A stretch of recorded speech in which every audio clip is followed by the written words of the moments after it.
आचार्य यास्क ने निरुक्त के द्वितीय पाद में निपातों की चर्चा प्रारंभ की थी, जिसमें 3 प्रकार के निपात बताए गए थे: उपमार्थीय, कर्मोपसंग्रहार्थीय और पदपूर्णाः।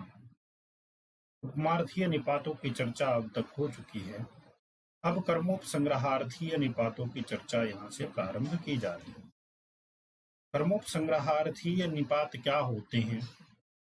जैसा कि पहले भी सूचित किया जा चुका है कि कर्म का अर्थ होता है। कर्म का मतलब अर्थ होता है।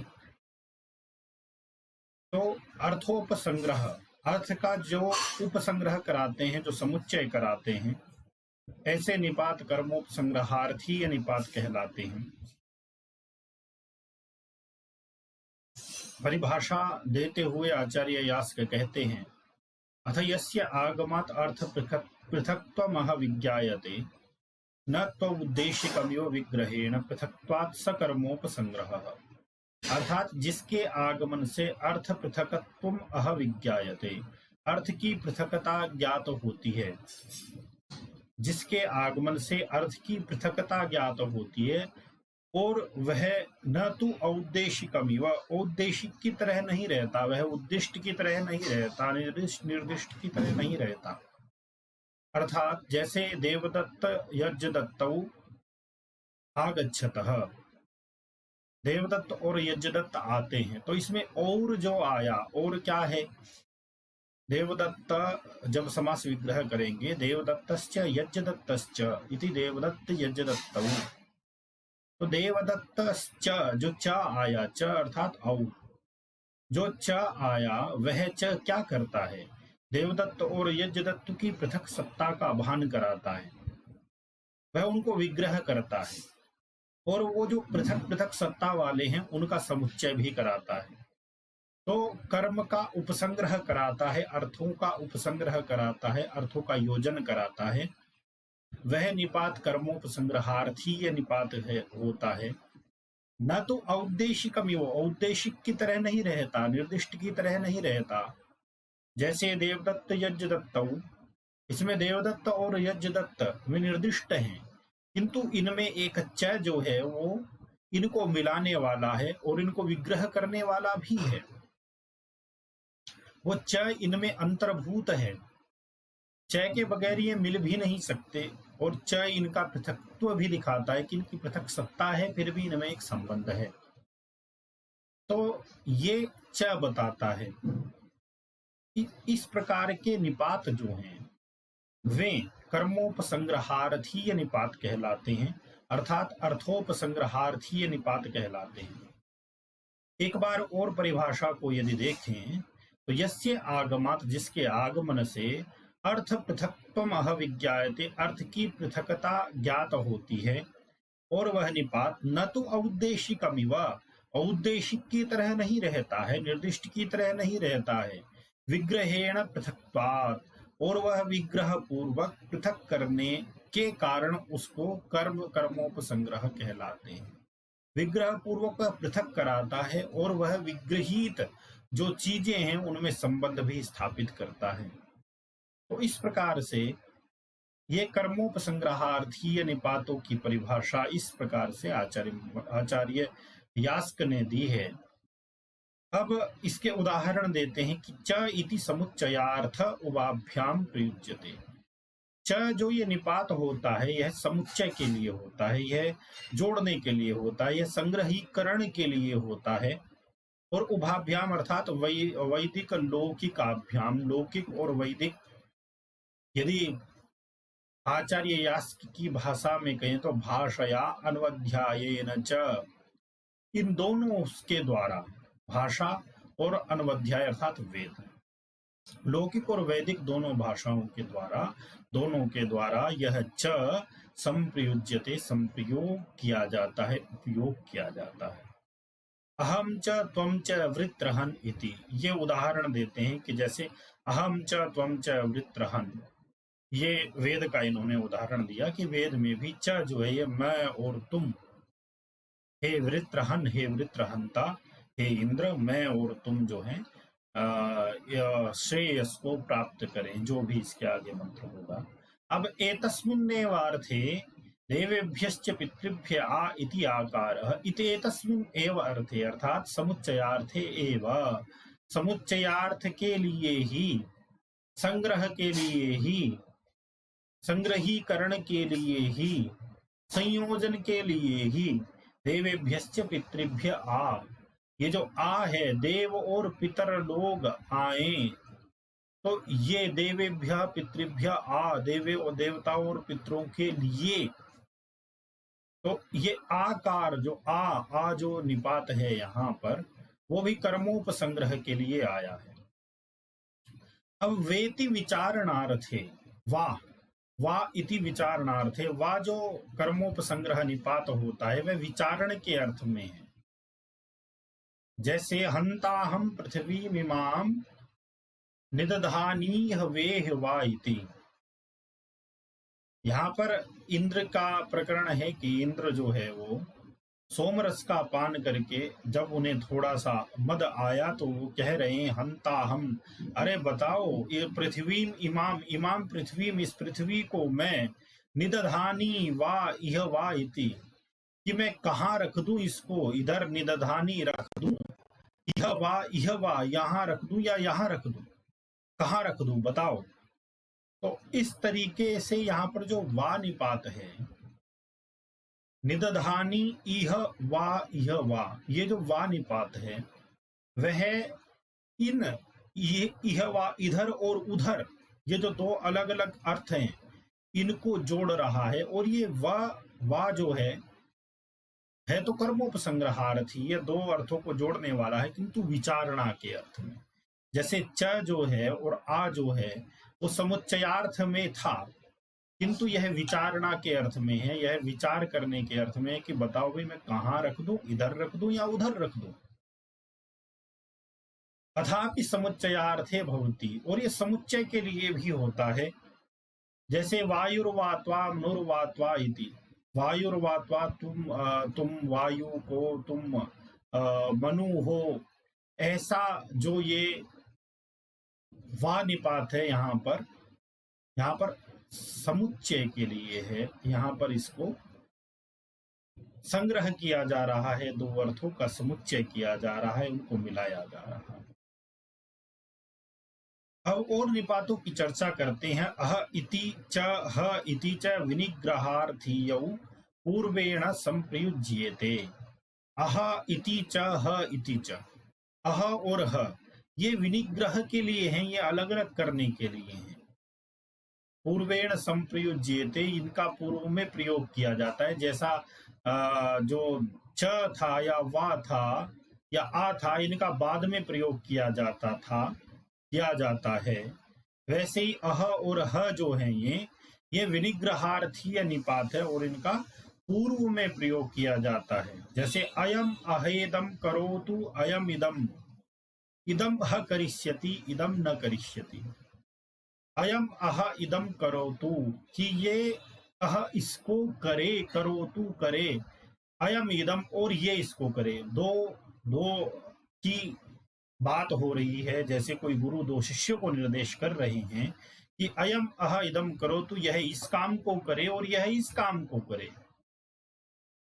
इदम ह करिष्यति, यह तो करेगा, इदम न करिष्यति, यह नहीं करेगा। मतलब एक काम में उसको योजन कर रहे हैं और एक काम से उसका निवारण कर रहे हैं कि इदम ह करिष्यति, यह इसको करेगा, इदम ह करिष्यति, यह इसको करेगा, इदम न करिष्यति, इसको नहीं करेगा। मतलब क्या है कि जैसे एक गुरु कहीं जा रहे हैं, वे निर्देश कर रहे हैं, ड्यूटी बांट रहे हैं अपने शिष्यों में कि ये जो देवदत्त है यह झाड़ू लगाएगा, यज्ञदत्त जो है यज्ञ के लिए समिधा लाएगा। देवदत्त झाड़ू लगाएगा, यज्ञदत्त के लिए यज्ञ के लिए समिधा नहीं लाएगा। तो ये इदम ह करिष्यति, यह करेगा, और इदम न करिष्यति, यह नहीं करेगा। ये जो एक में विधि है और एक में निषेध है एक का, तो ये यहाँ पर विनिग्रह के लिए अह और अह ये दो निपात लगाए गए हैं। विनिग्रह अर्थात उनको अलग अलग करने के लिए, अलग अलग दर्शाने के लिए। अब और भी यहाँ पर निपातों की चर्चा है। जैसे अथापि उकार एतस्मिन्नेवार्थे उत्तरेण, उकार ऊ भी निपात होता है, उकार निपात होता है, वो भी एतस्मिन एव अर्थे। एतस्मिन किस अर्थ में, क्या अर्थ बताया अभी, विनिग्रहार्थी, अर्थात विनिग्रह के अर्थ में ही होता है, अलग अलग करने के अर्थ में ही होता है। और ये उत्तरेण इसका बाद में प्रयोग होता है।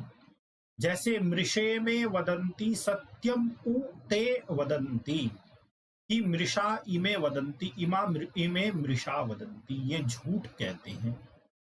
सत्यम उ ते वदंती, और वे सत्य कहते हैं। ये झूठ कहते हैं, वे सत्य कहते हैं। तो यहाँ पर उ जो है, इन, ये झूठ कहते, इमे वृषलाहा मृषा वदंती, ते विद्वांसः सत्यम वदंती, ये दुष्ट लोग झूठ बोलते हैं।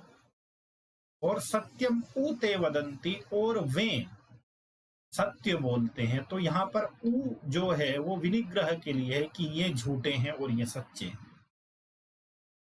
अथापि पद पूर्ण, और पद पूर्णार्थक भी ये निपात होते हैं, इनका पद पूर्ति में के लिए भी इनका प्रयोग होता है।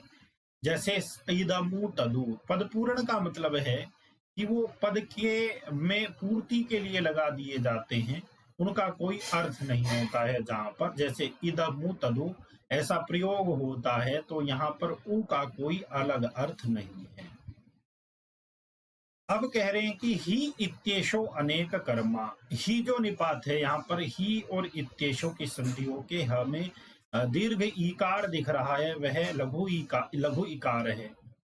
ही इत्येषो अनेक कर्मा, ही यह जो निपात है यह अनेक कर्मा, अनेक अर्थों वाला होता है। इदम ही करिष्यति इति हेत्वपदेशे, यहाँ पर हेतु दे रहे हैं, इदम ही करिष्यति, कि यह इस काम को कर लेगा। कथम ही करिष्यति इति अनुपृष्टे, किसी ने अनुप्रश्न किया कि अरे कैसे कर लेगा, इसने कभी किया तो है नहीं। कथम ही व्याकरिष्यति इति असूयायाम, और असूया के अर्थ में भी होता है, ईर्ष्या के। अरे कथम ही व्याकरिष्यति, ये कैसे व्याकरण कर लेगा, कैसे व्याख्यान कर लेगा, इसने तो कभी इस चीज को पढ़ा ही नहीं है। ये जो असूया है, एक ने कहा इदम ही करिष्यति, यह हेत्वोपदेश है, यह हेतु दे रहा है कि नहीं इसने ये कर लेगा, इस काम को, इस व्याख्यान को कर लेगा। है तो दूसरा कह रहा है कथम ही करिष्यति, अरे कैसे कर लेगा।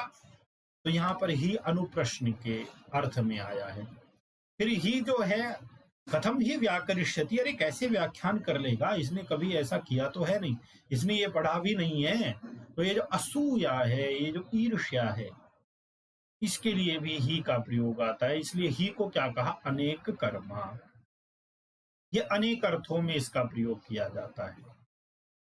फिर कहते हैं किलेति विद्या प्रकर्षे, किल जो है वो विद्या प्रकर्ष में होता है। किल भी एक निपात है, वह विद्या के प्रकर्ष में होता है, जब विद्या की प्रकृष्टता दिखानी हो। जैसे एवं किल, अच्छा ऐसा है, ऐसा है।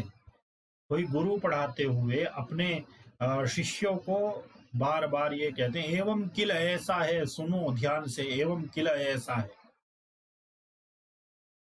अथापि न ननु इत्येताभ्याम संप्रयुज्यते अनुपृष्टे, न और ननु ये जो निपात होते हैं, ये अनुपृष्टे अनुप्रश्न में संप्रयुज्यते संप्रयोग किए जाते हैं, किंतु वो संप्रयोग जो है अनुप्रश्न का कुछ अलग तरीके का होता है। जैसे न किलैवम, ननु किलैवम, ऐसा नहीं है, ऐसा नहीं है क्या, ऐसा नहीं है क्या। जो ये इस तरीके से एक भाषा में व्यवहार होता है कि अपने बात कह कर और वक्ता कहता है कि ऐसा नहीं है क्या, अर्थात वो दूसरे से एक आशय चाहता है कि ऐसा ही है। तो अनुप्रश्न जो है, इस प्रकार के अनुप्रश्न में न और ननु का प्रयोग किया जाता है। हम भी भाषा में ऐसा प्रयोग किए करते हैं, इसलिए इत्येताभ्याम का, कि इत्येताभ्याम एताभ्याम, भाषा और वेद में दोनों में यह कहा गया है। फिर कहा मेति प्रतिषेधे, माँ माँ इति प्रतिषेधे, माँ जो ये निपात होता है ये प्रतिषेध में होता है या निषेध में होता है। जैसे माँ कार्षी ही माँ हर्षी रीति च, कि माँ कार्षी ही कि मत करो, माँ हर्षी मत ले जाओ, ये जो माँ होता है यह प्रतिषेध के लिए होता है। खलु इति च, और खलु भी एक निपात होता है।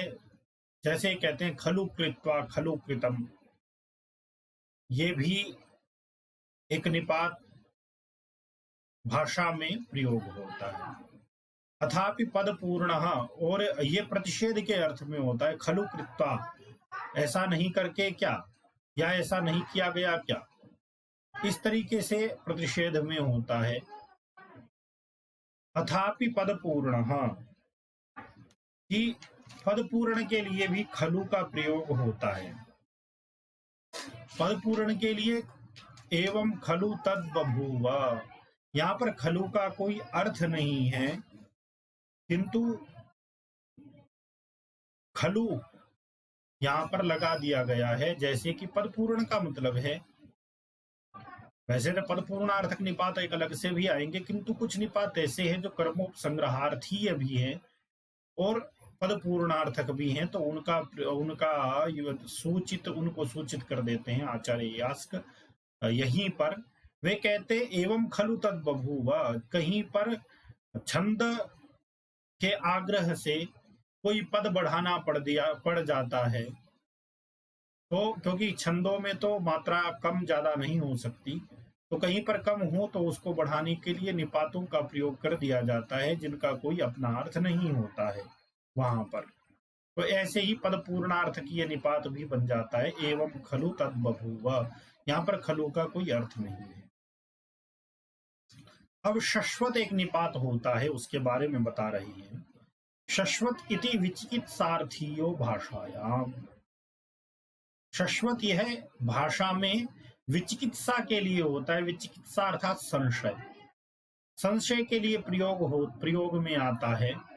क्या कहते हैं, शश्वत एवं इत्यनुपृष्टे, शश्वत एवं ऐसा पूछने पर, यह पूछा गया शश्वत एवं ऐसा है, ऐसा है, ऐसा है क्या, इसका ये ध्वनि आई कि ऐसा है क्या, किंतु ऐसा है पूछा जाएगा तो वो जो काकू है, जो कंठ ध्वनि है, उससे ही अनुप्रश्न आ जाएगा, और शश्वत जो है वो अनुप्रश्न के अर्थ में यह निपात प्रयोग होता है। तो शश्वत एवं, तो ऐसा है, यह अनुप्रश्न करने पर, यह प्रश्न करने पर, एवं शश्वत इति अस्वयं पृष्ठे, एवं शश्वत दूसरा कहेगा कि हाँ ऐसा ही है, अस्वयं पृष्ठे, जो स्वयं नहीं पूछा गया, दूसरे के पूछने पर उसका जवाब दे रहे हैं। एवं शश्वत कि हाँ ऐसा ही है, एक ने कहा ऐसा है, दूसरे ने कहा ऐसा ही है।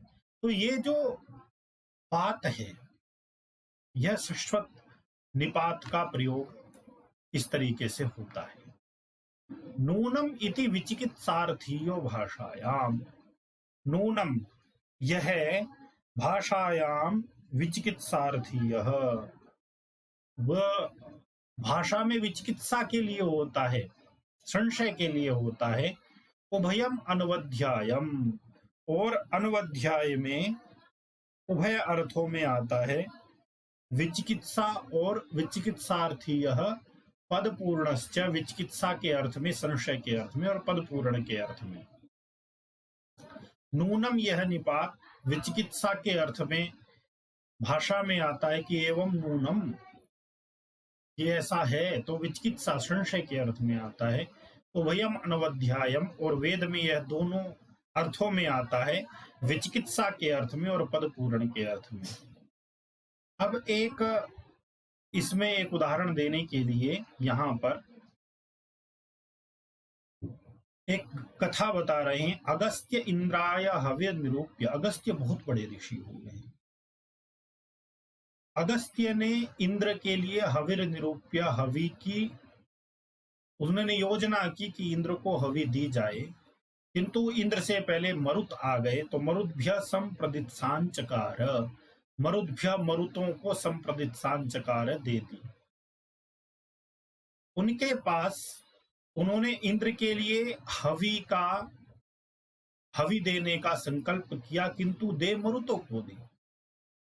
स इंद्र एत्य परिदेवयान चक्रे, स इंद्र वह इंद्र एत्य आकर के परिदेवयान चक्रे वहां पर विलाप करने लगे, रोने लगे। वहां पर उनको कहने लगे, दुखी होकर कहना, परिदेवयान चक्रे दुखी होकर कहने लगे, न नूनम अस्ति नो श्वः कस्तद्वेद यदद्भुतम् अन्यस्य चित्तम अभिसंचरिण्यम उताधीतम विनश्यति।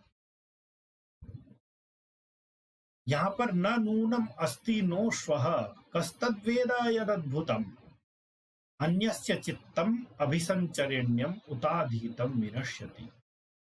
क्या कह रहे हैं?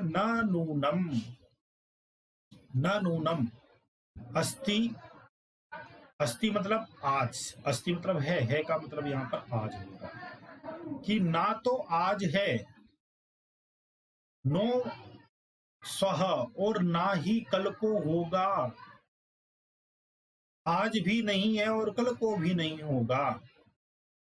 अब देखिए एक बार हम इसका पूरा अर्थ देख लेते हैं। न नूनम अस्ति, आज भी नहीं दिया गया मुझे, और न स्वह और कल भी नहीं होगा, जो आज नहीं किया वो कल होगा, इसकी क्या गारंटी। कस्तद्वेद यदद्भुतम, और उसको कौन जानता है, कह तद वेद, उसको कौन जानता है, यद अद्भुतम, जो हो गया या जो होगा उसको कौन जानता है। अन्यस्य चित्तम अभिसंचरण्यम, अन्य का, दूसरों का चित्त जो है, मन जो है वो अभिसंचरण्यम चंचल है, उताधीतम विनश्यति, कि जो उताधीतम जो जिसके लिए कहा गया है उसका वो क्या करता है, विनष्ट हो जाता है। तो ये तो दूसरे का चित्त है। क्या कह रहे हैं? न नूनम अस्ति अद्यतनम, आज का तो नहीं हुआ, आज का नहीं है, नो एव स्वस्तनम, और नो स्वह, कल भी नहीं होगा। अद्य, अद्य एक पद आया तो अद्य का यहाँ पर प्रयोग कर रहे हैं, अद्य का यहाँ पर व्युत्पत्ति दे रहे कि अद्य अस्मिन् द्यवि, अस्मिन् द्यवि मतलब इस दिन, द्यू इति अन्नो नामधेयम, द्यू किसे कहते हैं? दिन को कहते हैं, दिन का नाम होता है द्यू। तो द्यवि अर्थात दिन में, द्योतता इति सतः, द्यू जो द्यू कहते हैं दिन को, वो क्यों कहते हैं कि द्योततः, क्योंकि वो प्रकाशित होता है। श्वः उपासंसनीयः कालः, स्व जो है कल, वो उपासंसनीय काल है, आने वाले काल को श्वः कहते हैं, कल कहते हैं। अब यहाँ पर प्रकरण में यह भी आया, यह को क्या कहते हैं? हीनः कालः, जो बीत गया है। कस्तद वेद यद अद्भुतम, कस्तद वेद यद अभूतम, उसको कौन जानता है जो बीत गया है, जो आएगा उसको भी कौन जानता। इदम अपि इतरत अद्भुतम अभूतम इव, और यह भी अलग से कह दिया गया है कि अद्भुतम अभूतम इव, अभूत की तरह, हुए की तरह होता है अद्भुत। अद्भुतम जो कहा वो अभूतम इव, या जो अभूतम इव, अभूत जो भूत नहीं हुआ अर्थात भविष्यत काल, जो भूत नहीं हुआ है वो भविष्यत काल, भविष्यत काल को कौन जानता है। अन्यस्य चित्तम अभिसंचरण्यम, दूसरे का जो चित्त है वो अभिसंचरण्य है, वो विचरण करता है, वह अभिसंचारी है। अभिसंचारी यहाँ पर दिया, वह चंचल है, उसको कौन जानता है। अब अन्य आया, अन्य को क्या कहते हैं? नानेयः, अन्य का अन्य कैसे बना? ना अनेयः, नानेयः अर्थात जो हम नहीं है उससे अन्य, वो अन्य है। चित्तम चेतते है, चित्त को क्यों चित्त कहा जा रहा है? चेतते है, क्योंकि उसमें चित्त धातु से बनता है, वो चित्त धातु से बनता है, उसको चित्त कहते। उताधीतम विनश्यति, उताधीतम अप्याध्यात्म विनश्यति, आध्यात्म अभिप्रेतम, जो किसी को अभिप्रेत किया गया है और वो भी विनश्यति, विनष्ट हो गया है। यहाँ पर इंद्र जो है वो दुख प्रकट कर रहे हैं कि हे ऋषि, आपने मेरे लिए हवि का निरूपण किया था, मूर्तों को दे दी। आप भले ही ऋषि हैं, किंतु चित्त तो आपका अन्य ही है। तो वो अन्य जो अभिसंचारी चित्त है, उसका क्या विश्वास? जिसने आज नहीं दी वो कल देगा, ये ऐसा क्या भरोसा? तो ऐसा भरोसा नहीं है। इसलिए जो आज नहीं दी वो कल दे, ऐसा कोई निश्चित नहीं है। दूसरे का चित्त है, ये तो अभिसंचरण्य है, यह चंचल है। ये उताधीतम विनश्यति, जो किसी का अभिप्रेत किया जाता है उसी को विनष्ट कर देता है। तो इस प्रकार से यहाँ पर नूनम नूनम जो आया वह विचिकित्सा के लिए आया, विचिकित्सा के लिए आया, संशय के लिए आया कि भाई जब आज नहीं दी तो कल दोगे, इसका क्या भरोसा? यहां भी तो संशय है। तो इस प्रकार से यहां पर कर्मोपसंग्रहार्थीय निपातों की चर्चा आचार्य यास्क ने की, और यहां पर निरुक्त के प्रथम अध्याय का द्वितीय पाद समाप्त होता है।